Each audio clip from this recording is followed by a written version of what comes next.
कि अब की बार एक एक ओट पतंग पर, तो खैरे को किसी ने कह दिया मस्जिद की तरफ चला जा। मगर मस्जिद से आवाज आई कि प्यारे, यहां पर तो दुआएं इम्तियाज की कामयाबी के लिए हो रही हैं। आते उठा उठा कर, आंखों में आंसू लाकर, गिड़गिड़ा कर हम दुआ कर रहे हैं।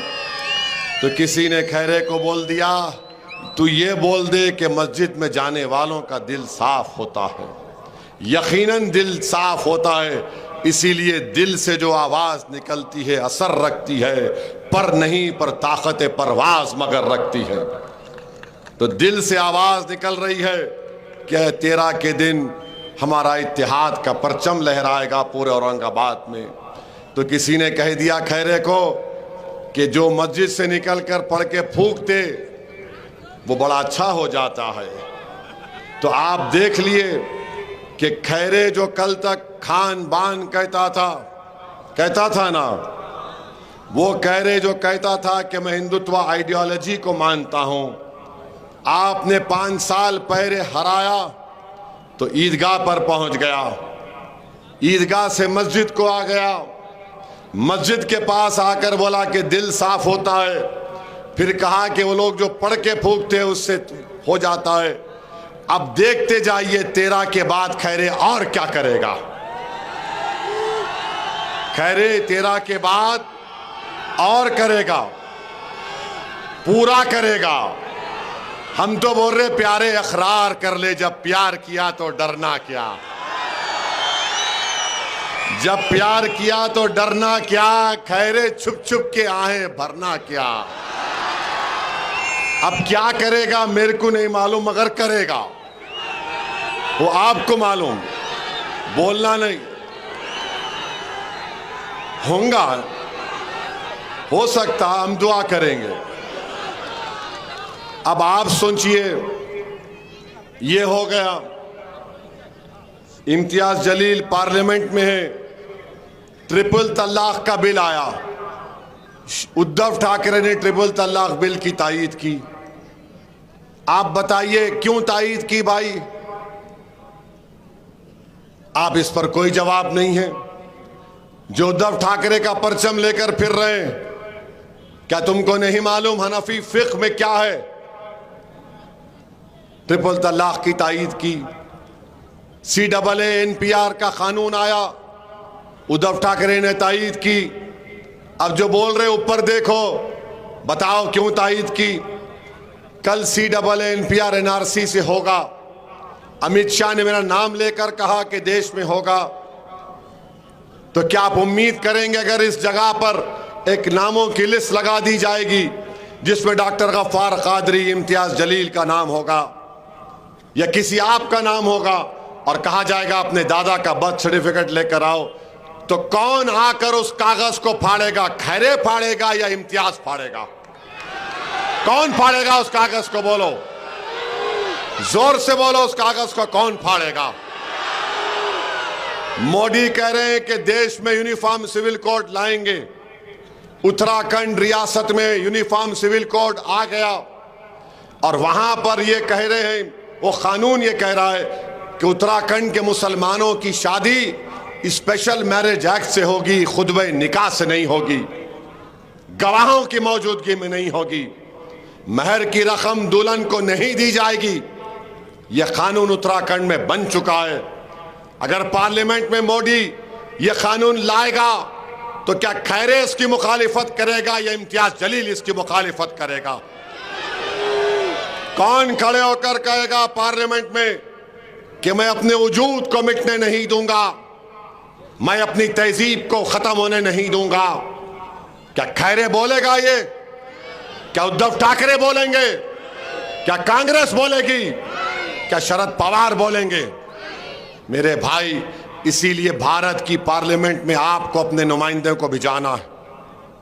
ये खैरे तो सिर्फ पढ़ के फूको। तो अगर मैं आपसे कह रहा हूं कि जो अहले दिल है, जरा पढ़ के फूक दो इसके ऊपर, फूक। क्या बात है।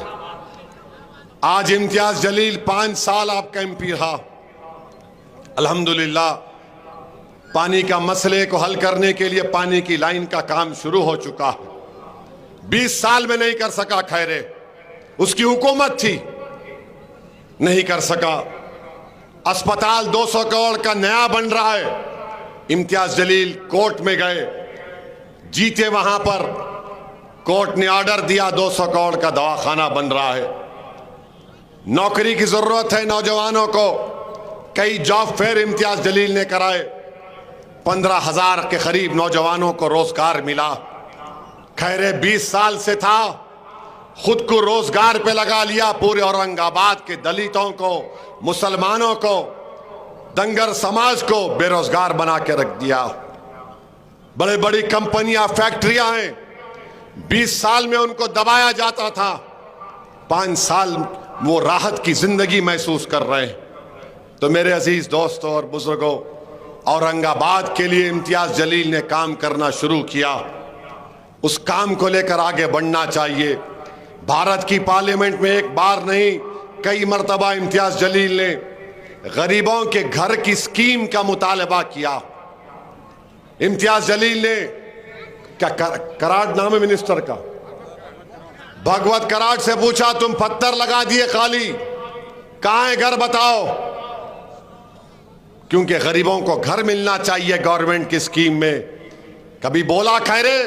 नहीं बोल सकता ये बात। मेरे अजीज दोस्तों और बुजुर्गों, इस औरंगाबाद के पार्लियामेंट के हलके में टूरिज्म को हम बढ़ा सकते। इम्तियाज जलील ने एयरपोर्ट पर कई प्लेन्स का इजाफा किया, एयरलाइंस का, ताकि जितने एयरलाइंस आएंगे औरंगाबाद को, टूरिज्म बढ़ेगा, फायदा होगा, रेवेन्यू आएगा। क्या किए 20 साल में? और ये खैरे के चमचे कह रहे हैं ऊपर देखो, ऊपर देखो तो भी पतंग है, राइट पे देखे तो भी पतंग है, लेफ्ट पे भी पतंग है, दिलों में पतंग है, जज्बे में पतंग है। इसीलिए आज नौजवान बच्चे औरंगाबाद में कह रहे हैं कि उद्धव ठाकरे को बोल दो, पतंग को वोट दो, खैरे को बोल दो, पतंग को वोट दो, शिंदे को बोल दो, पतंग को वोट दो, शरद पवार को बोल दो, अजीत पवार को बोल दो, पतंग को वोट दो, खाला को बोल दो, मामू को बोल दो, नाना को बोल दो, चिचा को बोल दो, पतंग को वोट दो। ये पतंग चल रहा है।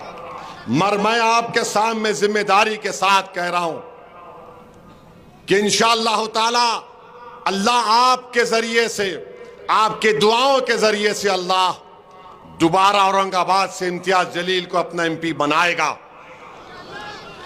किशनगंज से इंशाअल्लाह अख्तरुल ईमान एमपी बनेंगे, हैदराबाद से इंशाअल्लाह असदुद्दीन ओवैसी एमपी बनेंगे।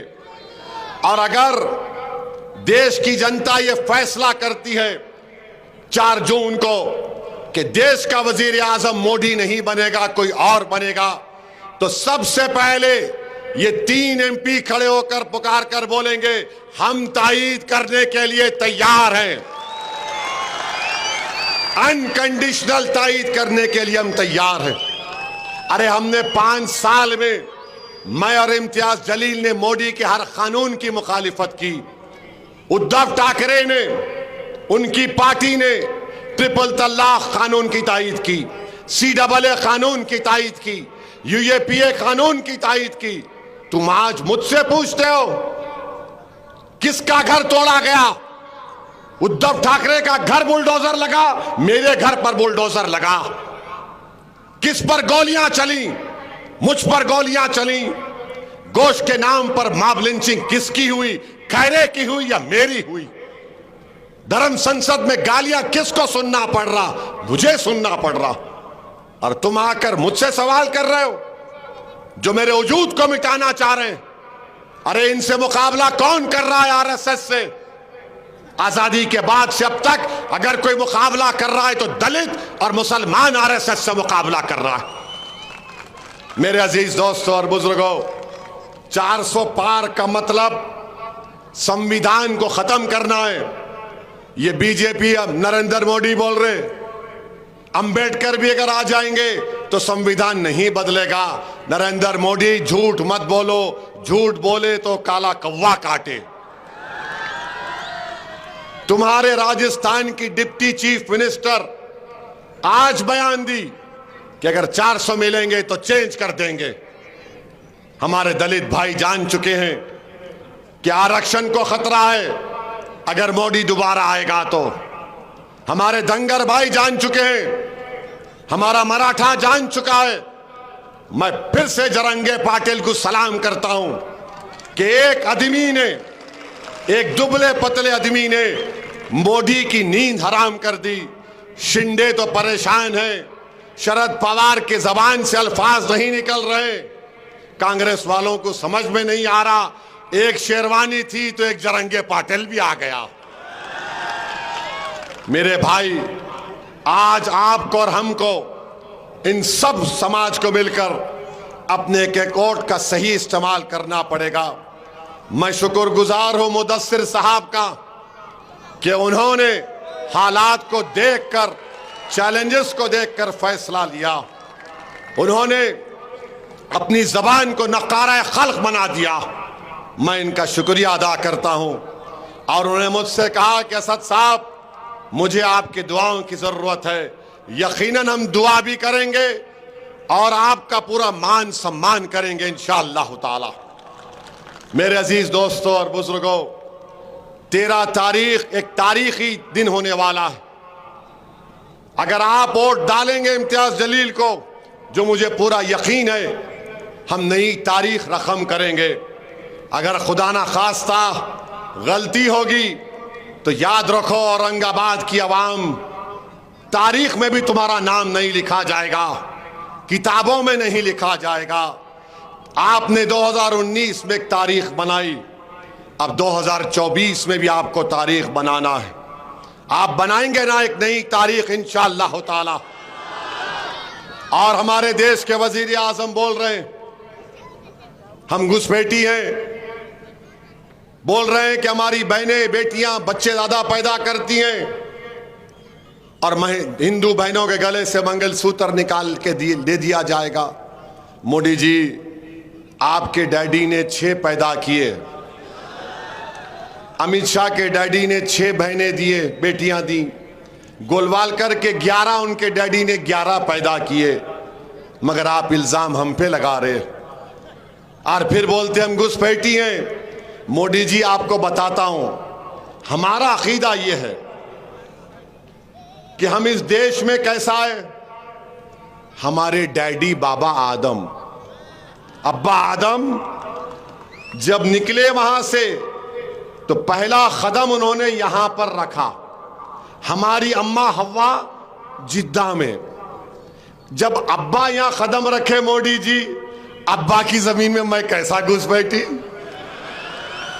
मोदी जी, ये मेरे बाप की जमीन है, मैं यहां पर अब्बा की जमीन में घुसपैठी कैसा हो गए। अरे अगर सही देखा जाए तो द्रविडियन और आदिवासी इस देश के पहले सिटीजन हैं, ये आर्यन बाद में आए और आप हमको घुसपैठी बोल रहे। मैं आपसे एक सवाल करूंगा, क्या आप किसी हिंदू बहन के गले से मंगलसूत्र छीन कर आप अपने पास रखने को तैयार हैं? कितने तैयार नहीं? हाथ उठाओ, पूरे हाथ उठाओ, देखने बताओ। मोदी जी, ये हाथों को देखो, ये गयूर लोगों के हाथ हैं और 13 तारीख को ये हाथ उठेंगे, पतंग पर निशान पर दबेंगे इंशाअल्लाह ताला। अब हमारे वजीर आजम एक मीडिया को बयान दिए, बोल रहे हैं कि पूरे दुनिया के मुसलमान बदल गए, भारत में हिंदू मुस्लिम हो रहा है। मोदी जी, आप भी तो कर रहे हैं 10 साल से मुसलमान मुसलमान। नुपुर शर्मा तुम्हारी पार्टी की है या मेरी पार्टी की? बोलो। वो नुपुर शर्मा जिसको तुमने गिरफ्तार नहीं करवाया, जिसने हमारे नबी सल्लल्लाहु अलैहि वसल्लम की शान में गुस्ताखी करने की कोशिश की, आप जेल नहीं भी जाए। धर्म संसद महाराष्ट्र में हुए, आपके लोग कर रहे हैं। लव जिहाद आपने किया, बताओ, सब चीज आप करते हैं। आपके पास एक मुस्लिम मंत्री तो छोड़ो, आप एक मुसलमान को टिकट नहीं देते। और मोदी जी बोल रहे पूरी दुनिया में मुसलमान बदल रहे हैं और देश में हिंदू मुस्लिम हो रहा है। और मोदी जी बोलते हैं मैं अरब कंट्रीज को जाता हूं, मुझे बड़ी मोहब्बत मिलती। मोदी जी, आप हमको सऊदी अरब से क्यों मिला रहे हैं? हमको यूएई से क्यों मिला रहे हैं? हमको आप बहरीन से क्यों मिला रहे हैं? कतर से क्यों मिला रहे हैं? कुवैत से, ईरान से, इराक से क्यों मिला रहे हैं? भारत हमारा था और रहेगा मोदी जी। मेरा कोई लेना देना नहीं है सऊदी अरब से। हाँ, मक्का मौजमा है, नबी करीम सल्लल्लाहु अलैहि वसल्लम का गुंबद खजरा है, मगर ये मेरा देश है ना। आप ले जाकर मुझे उनसे मिला रहे। मोदी जी, आपको असदुद्दीन ओवैसी से मोहब्बत नहीं, आपको मोहम्मद बिन सलमान से मोहब्बत है। आपको असदुद्दीन ओवैसी से मोहब्बत नहीं, आपको मोहम्मद बिन जायद से मोहब्बत है। आप ऐसा मिलते हो लोगों से लपेट के, या हबीबी, या हबीबी, या हबीबी। क्या बात है मोदी जी, मैं भी तो इंसान हूं, मगर उनसे मिलेंगे तो ऐसा मिलेंगे, ऐसा मिलते हैं कि जैसा कोई बचपने में बिछड़ गए थे। कोई आम खास ग्राउंड पे मेला हुआ था, बिछड़ गए थे, अब मिल रहे हैं। मेरे भाई, ये क्या हो रहा है इस देश में? बताओ आप। देश का वजीर आजम इस तरह की जबान इस्तेमाल कर रहे हैं, घुसपैठी कह रहे हैं, अरब ममालिक से हमको मिला रहे हैं और बोल रहे हैं पूरे दुनिया का मुसलमान बदल गया। अरे मोदी जी, ये तो बोलो आप कि आपने माइनॉरिटीज की स्कॉलरशिप क्यों कम कर दी? मौलाना आजाद फाउंडेशन क्यों खत्म कर दिया? प्री मैट्रिक पोस्ट मैट्रिक के रकम क्यों नहीं देते आप? हाउसिंग के स्कीम में क्यों नहीं औरंगाबाद को लेकर आए? मेरे भाई, इसीलिए कह रहा हूं, यह भारत की तारीख का सबसे खतरनाक पार्लियामेंट का इलेक्शन है। आपको अपनी आवाज को पार्लियामेंट में भिजाना है, आपको अपनी आवाज को पार्लियामेंट में भिजाना है। एक तरफ इम्तियाज है, दूसरी तरफ खैरे है, तीसरी तरफ बुमरे है। बुमरे साहब, मुझे बताया गया 27 उनकी दुकानें हैं शराब की। आप तीनों को चेहरे को सामने रखो, बल्कि अपने मासूम बच्चों को इम्तियाज का चेहरा, इनका चेहरा दिखाओ। इम्तियाज का चेहरा देखते कि बच्चा उंगली बता के बोलेगा ये मेरा है, ये मेरा है, ये अपना है। अब दूसरों के दिखाए तो क्या होता नहीं मालूम, वो आपके ऊपर है। और क्या करते खरे सब, हे करे करे, हे करे, वो ले ले, वो करते। ये क्या है, क्या है ये? आप बताइए। उद्धव ठाकरे बोल रहे हैं मेरे को धोखा दिए, अख्तरुल ईमान बैठे हैं। बिहार में हमारे 4 एमएलए को तोड़ लिए गद्दारों को। हम खून पसीने से मेहनत करके 5 जिताए थे। उद्धव ठाकरे, तुम्हारे को तोड़े तो तोड़ दिए और हमारे खींच लिए, खरीद लिए तो कोई फिक्र नहीं।